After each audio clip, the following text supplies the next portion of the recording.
जो एक खिलाड़ी सबसे शांत प्लेयर को भी गुस्सा दिला दे उसका नाम है करुण नायर। जी हाँ, उनका बात अगर हम करें तो करुण नायर चर्चा में इसलिए थे क्योंकि उनके और जसप्रीत बुमराह के बीच में कुछ क्लैशेस हो गए थे, वो भी हम उस पर बात करेंगे। नमस्कार, मेरा नाम है अंश कपूर, इंडिया.com और क्रिकेट कंट्री देख रहे हैं। हमारे साथ है हमारे क्रिकेट एक्सपर्ट देव सर। देव सर से बात करते हैं करुण नायर, और करुण नायर को क्या अब इंटरनेशनल क्रिकेट में मौका देना चाहिए। हालांकि उनका अभी प्रीवियस अगर हम बात करें तो उन्होंने परफॉर्मेंस से ज़्यादा उनके बीच और जसप्रीत बुमराह के बीच जो कहा सुनी थी वो लेकर के चर्चा थी, पर अब हम आज उनके इस पे परफॉर्मेंस पे भी बात करेंगे। देखिए, करुण नायर और जसप्रीत बुमराह जैसे आपने मेंशन किया, बहुत रेयर ऐसा होता है कि जसप्रीत बुमराह को कोई मतलब कोई बैट्समैन इतनी बुरी तरह से मतलब चारों फील्ड के चारों कॉर्नर में ठोक सके उनको, मैं कहूँगा। मतलब जसप्रीत बुमराह जैसे एक्सपीरियंस बॉलर इंटरनेशनल क्रिकेट में भी बहुत कम ऐसे बैटर्स हैं जिन्होंने जसप्रीत बुमराह को कॉन्कर करने की कॉन्कर कर पाए हैं और गुस्सा दिला पाए हैं। इनफैक्ट मतलब जितना मुझे याद है कि ऑस्ट्रेलिया में 1 या 2 बार ही शायद ऐसा हुआ होगा कि जसप्रीत बुमराह की लय ऑस्ट्रेलियन बैटर्स बिगाड़ पाए थे। बट आप करुण नायर को देखिए, जो 3 साल बाद पहला अपना IPL मैच खेल रहे थे और एक ह्यूज टारगेट का प्रेशर था। इम्पैक्ट प्लेयर बन के दिल्ली कैपिटल्स के लिए आया था। किसी ने एक्सपेक्ट नहीं किया था कि करुण नायर खेलेंगे मुंबई के अगेंस्ट में। और आते 7 साल बाद उनका पिछला जो हाफ सेंचुरी था 7 साल पहले था IPL में, एक सेंसेशनल सेंचुरी, मतलब हाफ सेंचुरी उन्होंने मारा। एंड जिस तरह से वो जसप्रीत बुमराह के अगेंस्ट बैटिंग कर रहे थे, मतलब ऐसा लग ही नहीं रहा था कि वो कभी IPL को छोड़ के कहीं बाहर गए ही थे।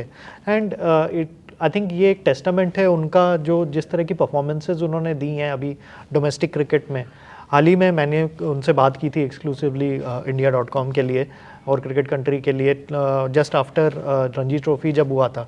तो मैंने हमारी बातचीत ये बोल के शुरू हुई थी कि उन्होंने अबाउट 1500-1600 रन मारे हैं इस सीज़न में डोमेस्टिक क्रिकेट में।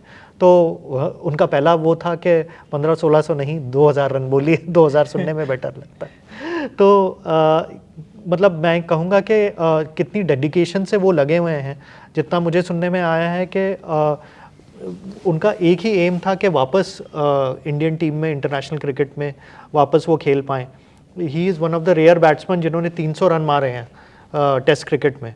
बहुत का इवन सचिन तेंदुलकर के पास ये रिकॉर्ड नहीं है 300 रन मारने का टेस्ट क्रिकेट में। But obviously because middle order में बहुत कंपटीशन है, विराट कोहली और चेतेश्वर पुजारा भी थे एक टाइम पे, अजिंक्य रहाणे थे, तो कई रीजंस के वजह से मिडिल ऑर्डर में जगह नहीं मिल रही है। तो जितना मुझे सुनने में आया था कि करुण नायर ने ही इवन अप्रोच्ड मोहिंदर अमरनाथ, क्योंकि मोहिंदर अमरनाथ को ऐसा जाना जाता था कि मल्टीपल टाइम्स उन्होंने कम बैक किए हैं इंडियन टीम में। तो करुण नायर ये फिगर आउट करने की कोशिश कर रहे थे कि उनकी क्या मेंटालिटी रहती है, वो किस तरह से अपने आप को प्रिपेयर करते थे कम बैक करने के लिए। और मोहिंदर अमरनाथ ने काफ़ी लंबी चौड़ी उनसे बातचीत करी थी एंड उनको डोमेस्टिक क्रिकेट का इम्पोर्टेंस समझाया था, जो कि हमें अभी देखने में आ रहा है कि वो डोमेस्टिक क्रिकेट में जो वो इम्प्रूवमेंट ला पाए हैं, चाहे वो फर्स्ट क्लास क्रिकेट की बैटिंग हो, चाहे T20 क्रिकेट की बैटिंग हो या ODI क्रिकेट की, वो सारे गुण आपको देख पा रहे हैं IPL में। और जिस तरह का उनका एक्सपीरियंस है, मुझे लगता है कि और जिस तरह का फॉर्म है, I think he should be in contention IPL के बाद इंडिया इंग्लैंड जो टूर करेगी। एंड जिस तरह का हमारा मिडिल ऑर्डर परफॉर्म कर रहा है ऑस्ट्रेलिया के अगेंस्ट में, 3-1 हम लोग हार के आए हैं, हमें भूलना नहीं चाहिए वो भी कि बॉर्डर गावस्कर ट्रॉफी इतने सालों बाद हम हारे हैं। IPL चल रहा है, T20 वर्ल्ड कप हम चैम्पियंस ट्रॉफी हम जीते हैं, T20 वर्ल्ड कप जीते हैं, बट बॉर्डर गावस्कर ट्रॉफी भी हार के आए हैं। तो देखिए, देखना तो यही होगा कि क्या डिसीजन लिया जाता है उनको लेकर के, और क्या उन्हें अब बड़े इनिंग्स और बड़े मैचेस खेलने का मौका दिया जाता है। ऐसी और भी क्रिकेट के वीडियोस के लिए बने रहिए हमारे साथ, देखते रहिए India.com cricket country. Thank you for watching. Thank you so much.